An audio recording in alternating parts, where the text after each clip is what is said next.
জনাম যে নগৰবেৰাৰ এলিগেণ্ট ইনষ্টিটিউটে মোক আজি তেওঁলোকৰ নৱাগত আদৰণি সভালৈ বিশিষ্টদেৱে মাতি আনিছিল। মোৰ খুবেই ভাল লাগিছে। ল'ৰা ছোৱালীক মই দুআষাৰ কথা ক'লোঁ, তেওঁলোকক ভৱিষ্যত তেওঁলোকৰ যাতে ভাল হয়, তেওঁলোকে যে ভৱিষ্যতে এজন ডাঙৰ মানুহ হ'ব পাৰে, সেই বিষয়ে মই ল'ৰা ছোৱালীক অলপ সুযোগ পাইছিলোঁ। ল'ৰা ছোৱালীক দুটিমান উপদেশমূলক কথা কোৱাত মোৰ ভালেই লাগিছে। শিক্ষা ব্যৱস্থাৰ ওপৰত ক'বলৈ গ'লে বহুত কথা, যদিও আমি ভাল কৰিব লাগিব। ভালেই আছে, কিন্তু তথাপিও আৰু বহুত ভাল কৰিব লাগিব। ইয়াৰ কাৰণে সমাজ, অভিভাৱক, ছাত্ৰ ছাত্ৰী সকলোৱে ঐক্যবদ্ধভাৱে চেষ্টা কৰিব লাগিব।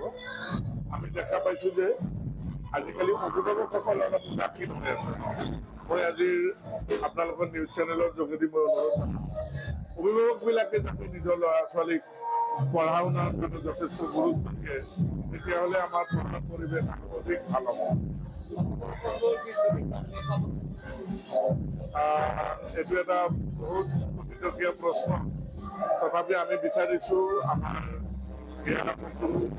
জনকণ্ঠ আজি অসম বুলিয়েই নহয়, ভাৰত বুলিয়েই নহয়, গোটেই বিশ্বৰ আপোনালোকে দেখিছে 192খন ৰাষ্ট্ৰৰ পৰা 143খন ৰাষ্ট্ৰই কালি হেছটেগ জাষ্টিছ ফৰ জুবিন গাৰ্গক অংশ লৈছে।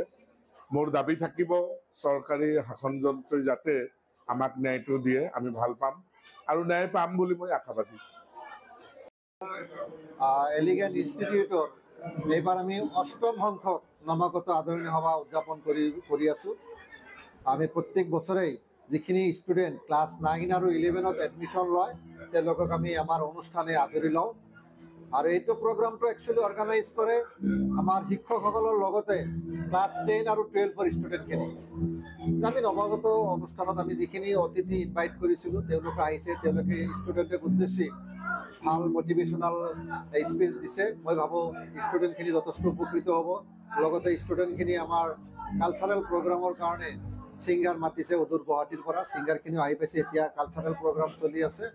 সেইটো আমাৰ গতানুগতিক প্ৰগ্ৰাম। নৱাগত আদৰণিৰ লগতে আমাৰ এলিগেণ্ট ইনষ্টিটিউটৰ যিটো শৈক্ষিক বাতাবৰণ, সেইটো আমি সদায় অব্যাহত ধৰি ৰাখিবলৈ সক্ষম হৈছোঁ। আমাৰ ৰিজাল্ট বা যিটো আপোনাৰ এইবাৰো আমাৰ 4জন ছাত্ৰ ছাত্ৰীয়ে অসমৰ বিভিন্ন মেডিকেল কলেজত MBBSত নামভৰ্তি কৰিবলৈ সক্ষম হৈছে।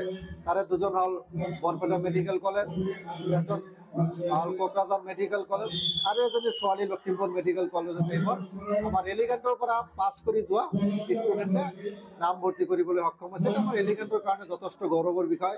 এলিগেণ্ট বুলি নহয়, আমাৰ নগৰপৰা অঞ্চল বা আশে পাশে অঞ্চলৰ কাৰণে এইটো এটা যথেষ্ট গৌৰৱৰ বিষয় বুলি মই ভাবোঁ। মুকলি সভাত আমন্ত্ৰিত মুখ্য অতিথি হিচাপে কাক মাতিছে? আমাৰ আজি যিখন মুকলি সভা আছিলে, তাতে আমাৰ শ্ৰীযুত জনাৰ্দন কলিতা ছাৰক আমি ইনভাইট কৰিছিলোঁ। তেখেত আছিলে হেকৰা উচ্চতৰ মাধ্যমিক বিদ্যালয়ৰ অৱসৰপ্ৰাপ্ত বিষয় শিক্ষক। তেখেত আহিছিলে আৰু বিশিষ্ট অতিথি হিচাপে আছিলে আমাৰ আলুপট্টি লুইতপুৰীয়া মহাবিদ্যালয়ৰ ইংৰাজী বিভাগৰ প্ৰবক্তা ডক্টৰ শামছুল আলম চৰৱৰ্তী ছাৰ। তেওঁলোক আমাৰ আজিৰ সভাত উপস্থিত আছিলে। লগতে আৰু আছিলে আমাৰ মৌজা কমিটিৰ প্ৰাক্তন সভাপতি শ্ৰীযুত উদয় শংকৰ মেধি ডাঙৰীয়া, তেখেতো আজিৰ সভাত উপস্থিত আছে। বৰ্তমান ছাত্ৰ ছাত্ৰীৰ অভিভাৱকক উদ্দেশ্য কৰি কি ক'ব? মই ছাত্ৰ ছাত্ৰী আৰু অভিভাৱকসকলক উদ্দেশ্যে এটা কথাই ক'ম, ছাত্ৰ ছাত্ৰীসকলে আজিকালি পঢ়াৰ প্ৰতি যিমান আগ্ৰহ আমি আগতে দেখিবলৈ পাইছিলোঁ, আজিকালি কমি গৈছে। ইয়াৰ বিভিন্ন পাৰ্শ্বক্ৰিয়া আছে বা কাৰণ আছে। তাৰে হ'ল 1 নম্বৰ কাৰণ মোবাইল। মোবাইল ইউজ কৰাৰ কাৰণে ছাত্ৰ ছাত্ৰীসকলৰ পঢ়াৰ প্ৰতি মনোযোগ কমি যোৱাৰ লগতে তাৰপিছত কিছুমান ছাত্ৰ ছাত্ৰী গাৰ্জিয়ানে বাইক কিনি দিয়া বা কিছু তেওঁলোকক খোলা মেলা মনোভাৱৰ কাৰণে এৰি দিয়াৰ কাৰণে তেওঁলোকৰ পঢ়া শুনাত মই বিঘ্নিত হোৱা বুলি অনুভৱ কৰিছোঁ। এই ক্ষেত্ৰত মই ছাত্ৰ ছাত্ৰী আৰু অভিভাৱকসকলক এটাই আহ্বান জনাম, অনুৰোধ জনাম, তেওঁলোকে নিজৰ লক্ষ্যত উপনীত হ'বলৈ হ'লে তেওঁলোকে যথেষ্টখিনি ধৈৰ্য সহকাৰে পঢ়া শুনা কৰিব লাগিব, নহ'লে বিকল্প কোনো উপায় নাই। আৰু এটা ফেমিলি বা এটা সমাজ, এটা দেশ, জাতি উদ্ধাৰ কৰিবলৈ হ'লে আমি শিক্ষাই আমাৰ মূল অস্ত্ৰ হিচাপে আমি গ্ৰহণ কৰি আগবাঢ়ি যাব লাগিব। আৰু মই এইখিনিতে অভিভাৱকসকলক মই অনুৰোধ জনাম, আপোনালোকে আপোনালোকৰ ল'ৰা ছোৱালীক ভাল অনুষ্ঠানত শিক্ষাদান দিয়াৰ ব্যৱস্থা কৰক, যাতে তেওঁলোকে ভাল শিক্ষাদান কৰি দেশত এজন ভাল সম্পদ হ'ব পাৰে।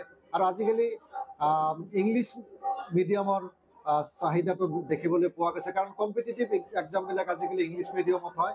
গতিকে ল'ৰা ছোৱালী আৰু গাৰ্জেনখিনিক মই আহ্বান জনাম, আপোনালোকে ইংৰাজী মাধ্যমৰ স্কুলতহে লেখা পঢ়াৰ কাৰণে বেছি জোৰ দিয়ক, যাতে ভৱিষ্যতে তেওঁলোকে গৈ কম্পিটিটিভ এক্সামবিলাকত ভাল সফলতাৰে উত্তীৰ্ণ হ'ব পাৰে।